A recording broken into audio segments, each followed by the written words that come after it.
So Samsung's week is over as I wrap up my last experience with the Galaxy Buds Live. First things first, let's talk about the design. So they've been coined jelly beans, and even in iFixit's teardown, the chipboard itself were labeled beans. They also come in 3 different colors: Mystic White, Mystic Black, and the infamous Mystic Bronze. Now, some people will either love or hate the glossy finish.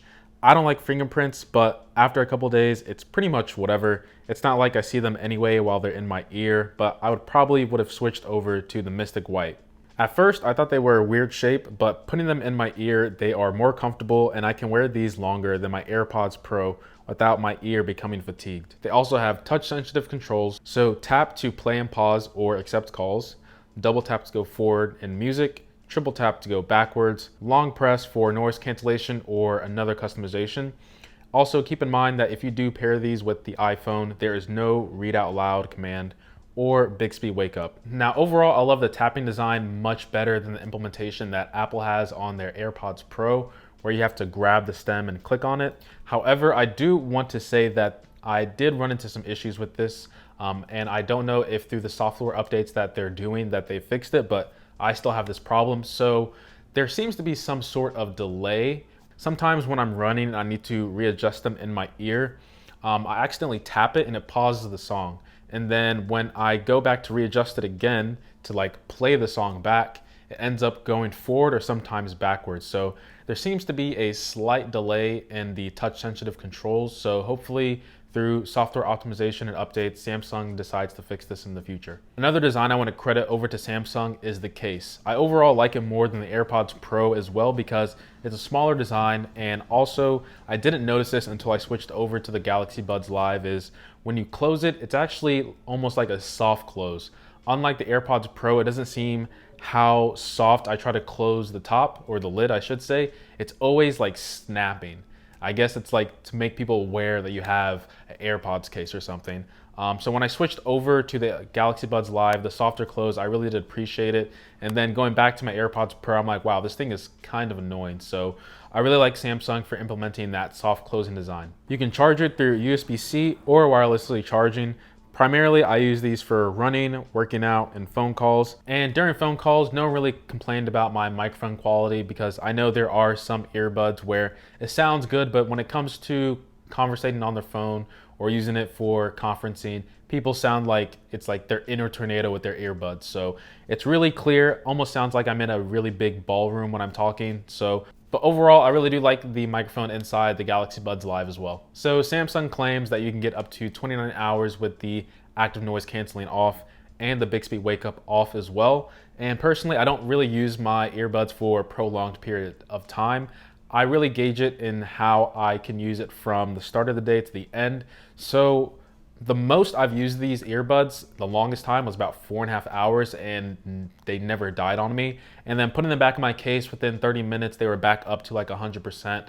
So I never really had a problem with the battery life. I would say that if you are charging this thing daily or you just plop it down on a charger occasionally, that you're not gonna have to worry about the battery life inside the Galaxy Buds themselves. But the case does take a little bit of time to charge. I would say that it took me about an hour and a half to get the case back to full charge. So make sure that you keep the case charged as well. So connecting these to my iPhone and my Note 20 was essentially instant the moment I opened the case. Now, from my first impressions until now, I still gotta say that I really do enjoy these little beans. I would say also that if you are a person who likes a lot of songs that are bass heavy, these beans do pack a punch. I will say that they pack almost too much of a punch. There were some times where I was listening to songs and I'm just like, wow, this is like almost overpowering on the bass. You also notice it more when you go over to songs that are more vocal focused, where the background music almost sounds overpowering towards the vocals that are going on in the song. So I really didn't notice that too much until I switched over back to my AirPods Pro. But I would say that if you're a person who really likes instrumentals, basses, that these Galaxy Buds Live are going to make your head thump up and down. Now also, the active noise canceling is a bit of a hit or miss for me. When I first tried them, they were definitely a hit.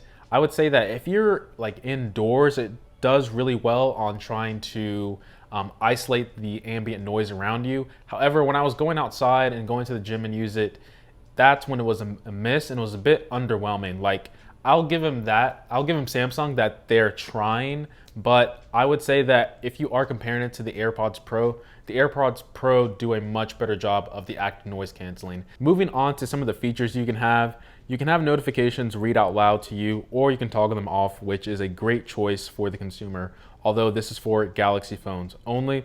There's a gaming mode, which I never touch since I don't play any mobile games at the moment other than solitaire. Also not available on the iPhone. There's also a relief pressure with ambient sound, and I have this enabled sometimes, but I can never tell the difference with the pressure. Although I do know people who suffer from this, so it's nice that Samsung does give you an option to try and relieve that pressure that's going on. But unfortunately for me, in my experience, I didn't find it to be too helpful. You can find your buds, which also makes me ask the question why Apple hasn't implemented this in any of their AirPods. I mean, I can think of a reason why, but like the Pro earbuds are $90 each. I don't know how you have all that technology and I can't like emit a distress signal to say, hey, where is my AirPods, before I end up going to the Apple store and asking for another left or right earbud for $90. So I really do respect Samsung for giving people the option to find their earbuds, because these things sometimes do get lost if you are a person who tends to lose things. So thank you, Samsung.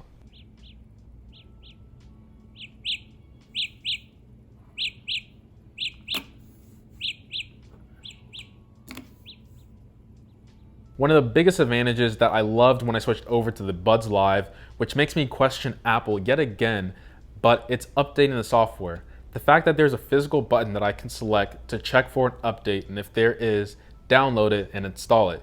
It sounds so basic, but Samsung managed to get this right.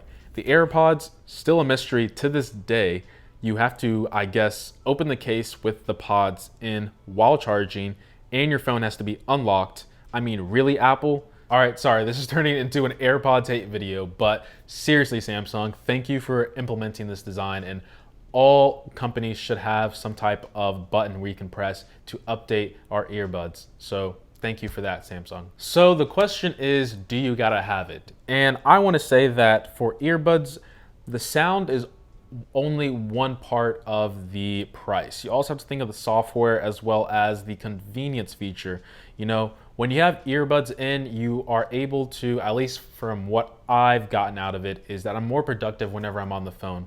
I'm not stuck to having my phone next to my ear all the time, and you know, I'm only restricted to one hand. I'm able to go around, do whatever I want, and now it sounds like I'm not really paying attention to the person on the phone, but seriously, like I can walk around, do what I need to do, and still able to have a conversation. So in terms of convenience, software, and sound, you have to take all those into considerations when purchasing earbuds. Now, these things retail for $170. Is it worth it? Compare it to the AirPods Pro, which are $250. It only makes it a lot easier to recommend the Galaxy Buds Live, and I'll tell you why. Now, the nice thing about Samsung is that you can use it inside the Samsung ecosystem or the Apple ecosystem as well. Like, you're still getting most of the features that you would want on either operating system, whereas on the AirPods side, Apple really doesn't give you all those nice features and customizations when you go over to Android phones. So when you compare this over to second gen AirPods, I would say that these overall still come out in terms of value. So I have no problem recommending these for $170. Although if you are a person who already has Galaxy Buds or Galaxy Buds Plus, I don't know if it's worth it to jump ship and go over to these, just because you're pretty much buying it for the active noise canceling and probably a little bit more sound fidelity. But I would say that if you're a person who doesn't have earbuds at all and you don't want Apple's AirPods, or you just want something that comes out more in terms of value, then I would highly suggest at least trying these out, because I do think that these are a very good product for what Samsung is bringing to the table. So with all that being said, guys, I hope you guys did enjoy this video. Next week is going to be Apple. I cannot wait till their event. I'm really excited to see what they have to bring. But Hope you guys did enjoy this video. As always, guys, much love.